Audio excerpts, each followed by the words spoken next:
Thank you. Thank you very much. So I grew up in Queens, New York, and whenever I fly home, my father will still pick me up at the airport, which is really sweet of him. And this happened a couple of years ago. I land at LaGuardia Airport, I get my bags, I'm walking towards the car when this lady I'd never seen before runs in front of me, gets into the back of our car. Now that, of course, is strange, because that's never supposed to happen. So I opened the door, I said, "Excuse me, miss." Before I finish, she cuts me off. She says, "Look, I'm sorry, but I got here first. Maybe you should walk a little faster."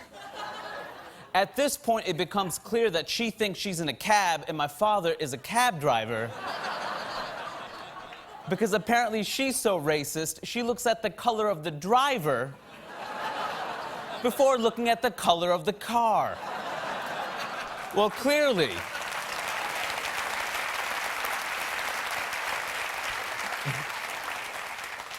he has the markings of the servant class. Drive me.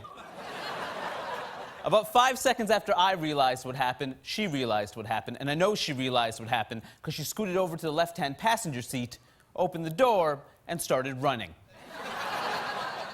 And I was frustrated not only with the situation, but with my reaction to it. I blew an amazing opportunity because what I should have done is I should have opened that door and I should have said, "Excuse me, miss, you want to split this cab?"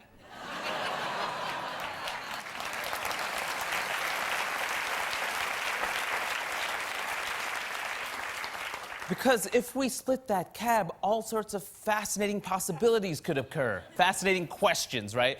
Questions like, is it kidnapping if we take her where she wanted to go? Is it ransom if she pays a reasonable fare for such a trip?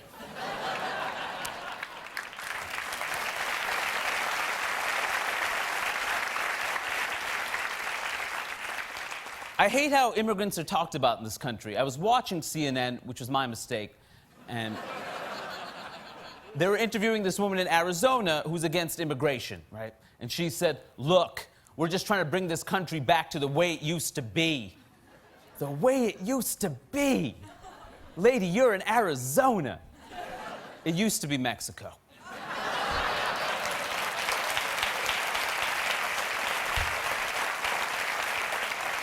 I don't get it. I don't get all the anti-immigrant sentiment in this country, because this is a country that says it's the greatest country in the world. We're the best. We're number one. Then we get upset when people actually show up. But when you advertise something, sometimes people buy it. That's how it works. I hate intolerance. I don't know why we're talking about tolerance to begin with. It's 2014. We should be at acceptance and love. What's this tolerance business? Like, what do you tolerate? Back pain? I've been tolerating back pain and the gay Latino at work. It's a low bar for humanity, is all I'm saying.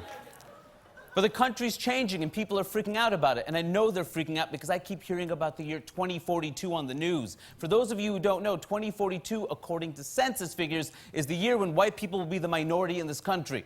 They'll be 49%, and white people are freaking out about it. Don't freak out, white people. You were the minority when you came to this country.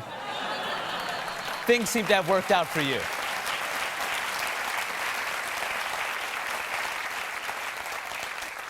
But here's the bigger point. Here's the more important point. 49% white doesn't make you the minority. That's not how math works. 49% white is only the minority if you think the other 51% is exactly the same. Well, it's 49% white people and 51% you people. That's the only way that works.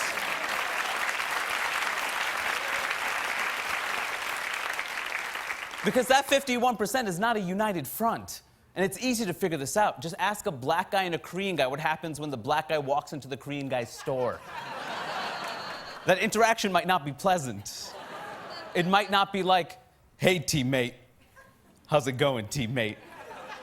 Pretty excited, you? 2042, am I right?" That's probably not what's happening there. There's some historic tension. Now, some of you might be thinking, well, hurry, you're saying that 51% is not exactly the same, but you're assuming that all white people are the same. Yes. No. No. I'm joking, right? Because white isn't a thing. Race isn't a thing. It's a social construct. It's a way to divide us. It's not real. And for the minorities in this room, you know this is true, right? Because when you ask your white friends what their cultural heritage is, they never just say white. They give you a math equation. I'm a third German, and a fourth Irish, and 1/16th Welsh, and 1/40th Native American for college applications. Damn, Steve. All these years, I thought you were just white. Thank you very much.